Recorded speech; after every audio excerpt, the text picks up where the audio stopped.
You're listening to Veterans Rant, Rattle, and Roll.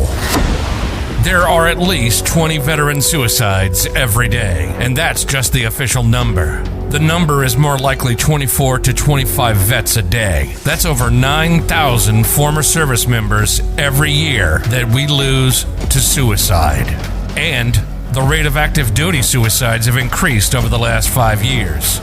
Sergeant First Class retired David L. Parker served 22 years, 61 months overseas, and he wants to curb and stop 22. Most vets feel disconnected after they serve, whether that's 1 year or 30 years. We want to hear your stories and build a community of connection. Let's build a network of vets that help each other stop 22. And now your host, David Parker. Let's roll. Let's roll. That's right. Welcome back to another episode of Veterans Rant, Rattle, and Roll. I am David L. Parker. Hey, I'm sorry I've been gone for so long. I know it feels like I ain't talked to you in like a month. It ain't been a month. It's only been a little while. You ever had one of those times where everything you were trying to do just went crazy? No matter what you tried to work on, no matter who you set up, no matter what you were doing, right? Things just went crazy. Of course you do. You were in the military. That's why probably you listen to my crazy comments and my crazy rant, rattle, and roll, right? Because you were in the military and all the time things went just crazy. Well, that's what's happened to me. When we started this show just a few weeks ago, Peg and I, my amazing wife who put up with me in the military, was traveling across the country. We were hanging out with veterans and friends and seeing people and doing all kinds of stuff and having a great time. Had a wonderful time down in Texas. Thanks, Sergeant Rick Rodriguez, for your story about everybody saluting. And things just went crazy since then, but I don't want the 22 to think, because things went a little crazy for me, that I'm not thinking about you, because that's exactly what this show is all about. That's exactly why I'm here. There's no other reason for me to be here. Now, I just want to tell you today's version, today's episode, however we want to look at that, is going to be a little bit different than the majority of the time, a little bit different than what you're used to. My interviewee was detained, okay, not in that way, but wasn't able to make it today. So instead of getting together, you and I, and chatting, I decided, well, you know what? Maybe it's time for me to do a little chatting on my own. Why Veterans Rant, Rattle, and Roll? Well, you heard the intro, and that's the truth. That's the bottom line truth. I want to help stop 22. I want you, fellow veterans, to help us stop the 22. 9,000 veteran suicides a year. 9,000 veteran suicides a year. Now get out Google, whoever you use for a search engine, and Google how many brothers and sisters have fallen in Iraq, Afghanistan, and find out how many years you got to go back to get into an action situation, to get into a loss of our fellow brothers and sisters in the military, to get 9,000 a year. You're going to be shocked, because it ain't 5 minutes ago. Look up how many have fallen in Iraq, Afghanistan.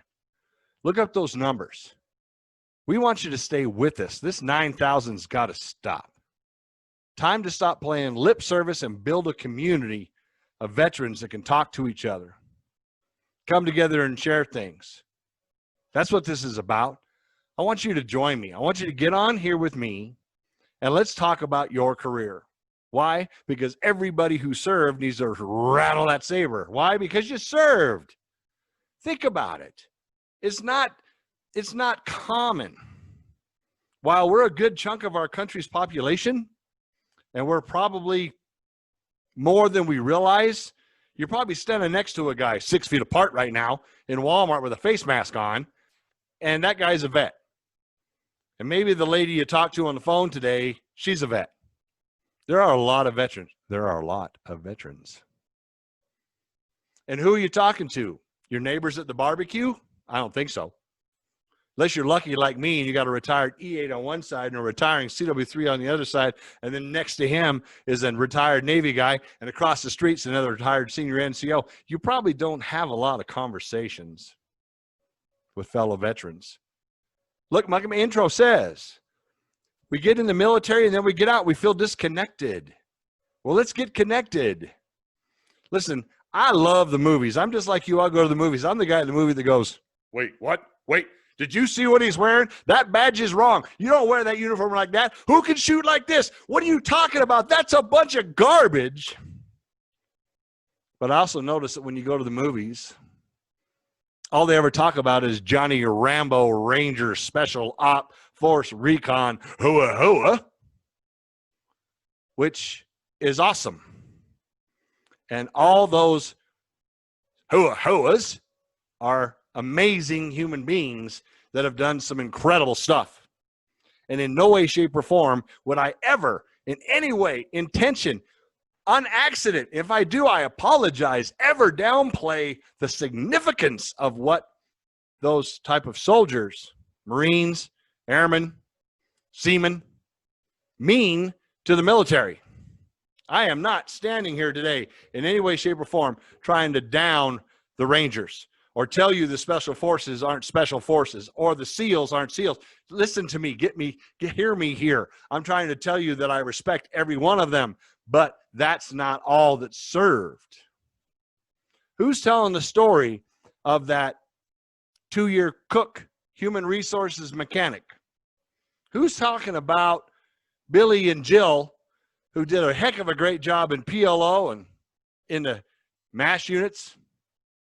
Who's telling those stories? Who's talking about those stories? Do you think the 9,000 brothers and sisters who decide to take their life every year do it because they were Johnny Rambo Special Forces, Special Ops? I'm thinking the number's too high.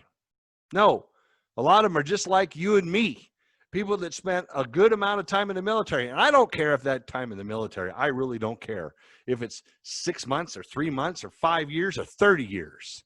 If you served, if you have a DD-214, you're a veteran. And I want you to come here. I want you to get on here and talk to me. And let's put out what you did, how you handled it. Listen, we're going to get wilder. We're going to have a lot more fun. Tell me about all the stuff that was crazy. Tell me all the stuff that you love. Tell me all the stuff that you hate. And if there's somebody you just want to talk about because they were a knucklehead, well, then let's do it. I want you to talk about your service. I want people who happen to listen to this, watch this, however they plug into this, to know who you are. I want them to know who the veterans are. I want them to know who it is that raised their right hand and said, I do solemnly swear. Because it ain't everybody in any way, shape, or form. As a matter of fact, it's what, 7.3% of the population, period, ever? Sometimes called the 3%, the 2%, whatever you want to call it. You did something that most people won't do. Yeah, I know. There's people out there that go, oh, you went into college. You know, you couldn't do college. You couldn't get a job, so you just went in the Army. And what did you do in college? Listen, I'm not bashing education. I'm trying to tell you, brothers and sister veterans, come on. Let's talk about some stuff. Let's get it out there. Let's let the 22 that are in pain, the 50 that are in pain, the thousands that are in pain know we're here. Don't forget to hydrate. Maybe your story, I don't know. Maybe you were the best supply guy in the history of the Army. Maybe you're the worst. Maybe you were the best medic. Maybe you weren't. But maybe you went through something. Maybe your funny story, maybe your hard time, maybe your tough stuff can relate to one of these veterans that's in pain. Maybe they'll hear your story and they'll decide to stay. We've only been at this for a few episodes now. We've already heard that's happened. I'm not talking about because of Veterans Rant, Rattle, and Roll. I'm talking about somebody reached out to somebody, made a connection. Hey, how you been? Hey, how you doing? And somebody decided to stay. Doesn't that mean something? 22 a day. Ain't getting no media coverage, that's for sure. There's a lot of programs out there trying to help, but I think it's all about connection. Listen, talk to any behavioral health person. Oh, he said behavioral health. Whatever. Talk to one of those people and ask them what it is as veterans miss the most, what it is that causes us the most problems, what it is that we find ourselves lacking after we get out. Connection. Who do you talk to? Already talked about that. All right. Listen, that's what we're doing. We're trying to stop 22. What's my story? Well, my story is I'm the guy that got sick of it. Why? Because it touched my life a couple of years in a row. It's real easy to sit back and go, yeah, I'm a retired E7. You know, I'm collecting my check, doing my thing. I went ahead and adopted my grandkids because of some tragedies in my family. And I can sit back with my beard and my long hair, and people don't even know I was in the Army if they don't know me. They don't know anything about me, and I can blend into the background and nobody knows anything.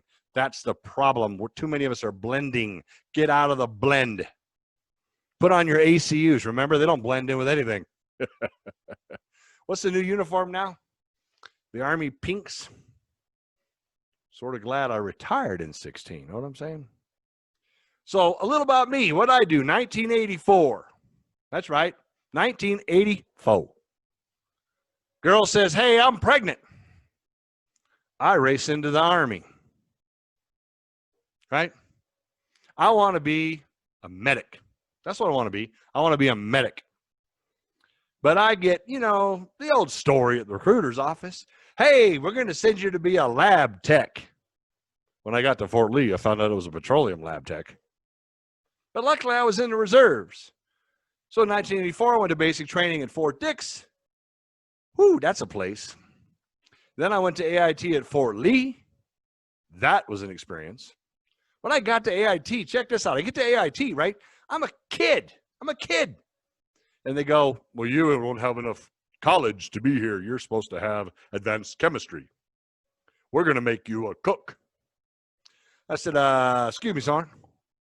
So you're going to kick me out of the class before you even give me a chance? You're just a no-go at this station, move on to something else? He's like, well, you don't have the school. I'm like, well, that doesn't mean nothing. Shouldn't I get a chance? Anyway, he gave in. I got a chance, and I had to get a tutor, but I passed and graduated that AIT. I know you're saying to yourself, who has to get a tutor to pass AIT? Me. Last week of AIT, we're out doing a field exercise, and we got aggressed by Marine grunts. And I went, I'm in the wrong job. I want to do that. Well, guess what? Don't say you want to be an 11 Bravo infantry soldier too loud in the Army. You're going to get your wish. Before you know it, I'm back in Utah, because that's where I'm from, and I am in the recruiter's office going, I want to be an infantry soldier. And I find myself in basic training again, second time, Fort Benning, Georgia, Bravo 2-2. Those buildings are gone, right? Well, that was fun. It was a great time. Infantry school, I loved it. I really did. I really enjoyed it. Then I went on to Fort Campbell. Was there a couple, 3 years in the big 5-0 Deuce. Then I went to Korea. Korea was an experience. Someday I may talk about Korea. Everything you think you know about Korea, I found another one. From Korea, I went back to Fort Campbell. Again, no problem. I was in 3rd to 502nd the first time. Guess what? I was in 3rd to 502nd the second time. Guess what? Same company. So we're talking 85. I'm there 86, 87 in Korea, 88 in Korea, 89, 90. Desert Storm with Bravo 3rd to 502nd. 1993, things ain't that fun in the Army. We don't have any money, right? Because politicians like to always rip it out of the Army. So I leave. Had circumstances I didn't want to deal with, and I left. I took my ball, and I went home. I said, I don't want to do it no more. So was it smart? I don't know. For 9 years, I was out of the Army, and I thought, man, I should have stayed. I sold cars. I owned a bar. I did silly stuff, did advertising, worked for a big leasing company. Never could find my place. And then 9/11 happened, and I owned that bar. So I tried to go back in the Army. They said, hey, you've been out a long time, Sergeant. You can come back in, but you got to be a private. Wait, what? I'm not going to be able to do this private thing. It's not really my thing here. I'm a little old to be a private. You know what I'm saying? Being old, being a private is not what I really want to do. Anywho, so I ended up going in the 19th Special Forces Reserve Unit because of the Olympics in Utah and other things, because I was trying to find my way to Iraq. 9/11 made me a little grumpy, and I didn't want to go back to the Army as a private. Next thing I know, because I was in the National Guard, I'm able to go back active duty as an E5. So in October of 02, I left in September of 93. In October of 02, I went back. Then I said, Fort Drum. Ended up in 431 at Fort Drum. That was one of the best experiences I've ever had. I worked with some of the best and worst soldiers I ever seen in my life. We had some leaders there that were incredible. And we had some people that had their challenges, right? Doesn't everybody have a unit like that? Isn't every unit like that? Volunteered, went to Iraq. That's the whole story. I wrote a book that I'm going to do an episode on, page by page of journals of my experience in Iraq from March through April into May. And I'm going to share that with you because nobody should ever get to where they don't have a chain of command and no pay do at the same time in a combat zone. Stayed at 431 for a while. Deployed 03, 04, deployed 05, deployed in 6, moved to Fort Hood because they wanted me to have some mechanized experience. Went to 4th ID, 2nd Brigade, ended up in the Brigade PSD. Now, I don't know about you, but PSD is not exactly the job I was looking for. But it was a great experience. From there, I went to 166 as a platoon sergeant, ended up in the WTU, had some challenges, worked my way out of the WTU, back into the unit, called the Army and said, hello, can I go back to Fort Drum? Had orders the next morning. Go back to Fort Drum, start doing more deployments, end up in the WTU again, and now I'm getting reclassed, too busted up to stay 11 Bravo. So I become an 88 November mobility NCO. Leave Fort Drum, go back to Fort Lee. Holy cow, you know what? Fort Lee again? One time as an E1, now as an E7? Okay. Then Fort Carson, and I spent the rest of my career at Fort Carson, assigned anyway. I deployed again several times. Deployed a lot over my 22 plus years. Broken up over 30 years. Isn't that funny? Basic training 1984, retired 2016. If I'd have stayed straight through, I could have been retired 20 years. But you know what? I'm glad I didn't. You know why I'm glad I didn't? Because I got to see how the Army changed between 1984, 94, 04, 14, and 16. And now, still being here in Carson area, I see how it's still changing today. That many years of experience have taught me one thing. Veterans are amazing people. People who put up their right hand and say, I do solemnly swear to kick anybody's butt that the president wants me to kick are amazing people. And I want to talk to you on here. We call it rant because I want you to talk about. I had some leaders that were just tough. I had some leaders that were amazing, and I had some leaders. I had a leader that referred to himself in a derogatory manner. I don't even know what the heck that's supposed to be. As a matter of fact, one time on a combat thing, I'm on a tower. We think there's a bad dude outside the wall, and we're looking at him through a clue, which, by the way, doesn't really see that well. I mean, it's okay, but you know what I'm saying. So I just want to send a little walk-in patrol, nothing big, 2003 Iraq, Baghdad. I don't want nothing big. I just want to send a little patrol out the wall to see if it's just a pile of hot rocks or a dude laying on the ground. If it's hot rocks, kick it. If it's a dude laying on the ground, kick it twice. The company commander rolls up on a tower, and he's telling people, you do this, and you do that, and you do the other thing, points to me and says, you do whatever it is that E6 does. And I'm like, well, at least I hope one of us knows what it does. He was like, what is that supposed to mean? I'm like, nothing, I got it, sir. Okay, we all had those commanders. We all had those. Heck, I bet you I'm somebody's story. I guarantee somebody says, oh, that Sergeant Parker, what a piece of bag that guy is.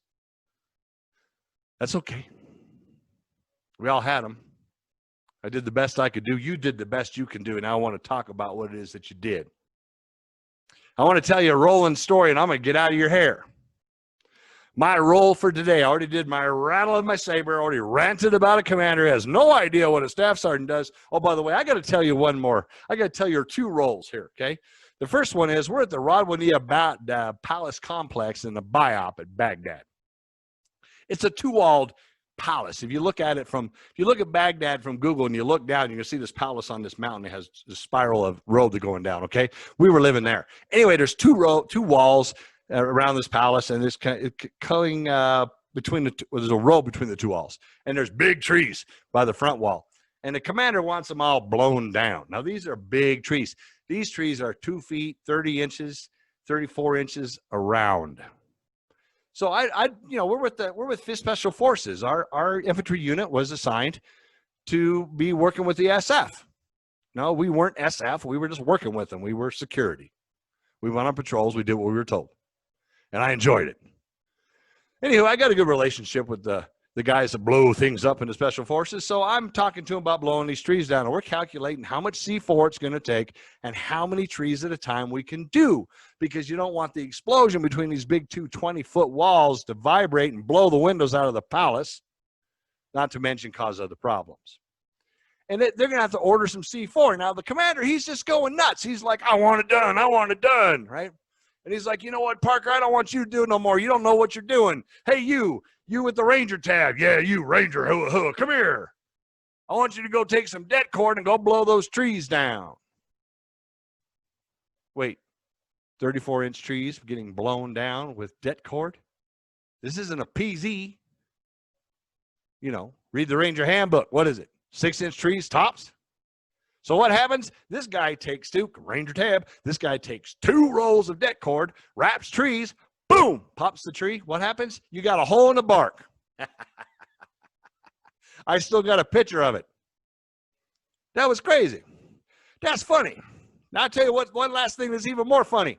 When I was over there in 2003 in Baghdad, I got in the mail a Boo doll. What's a Boo doll? A Boo doll is from Monsters, Inc. Boo. You know what I'm saying? Boo is part of Monsters, Inc. And she says things like, Mike Lebowski. Anywho, here I am with the Boo doll, and I am playing it on the mic. Mike Lebowski. That kind of stuff. You know what I'm saying? That's what's happening. And people are freaking out on the radio because they think some kid is on the net. And it's just killing me. It's so funny. Just killing me. All right. So there's a doll playing on the radio. Hey, Mike Lebowski, that kind of stuff. And I got soldiers going, there's some kid on the radio. You better get the QRF. Oh my gosh, we're going to be invaded by children in Iraq, Baghdad. So guess what? Whatever you've been through, somebody else has been through. Whatever you've done, somebody else has done. Whatever you do, we want to hear it. I want to hear it. Please, let's go. Come join me. Jump on the show. Let's have some fun. Let's talk about what you did. Let's talk about what you didn't do. Let's talk about what you wanted to do. Because I want to talk to you. I really want to talk to you.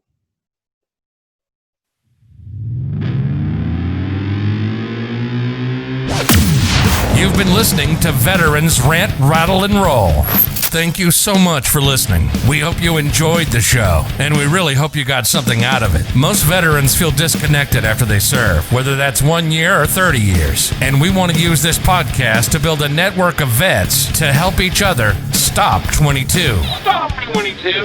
We'll be back soon, but in the meantime, find us on Facebook at Veterans Rant, Rattle, and Roll, and the website veteransrantrattleandroll.com. 22 vets kill themselves every day. With your help, we're working to stop 22. This is Veterans Rant, Rattle, and Roll.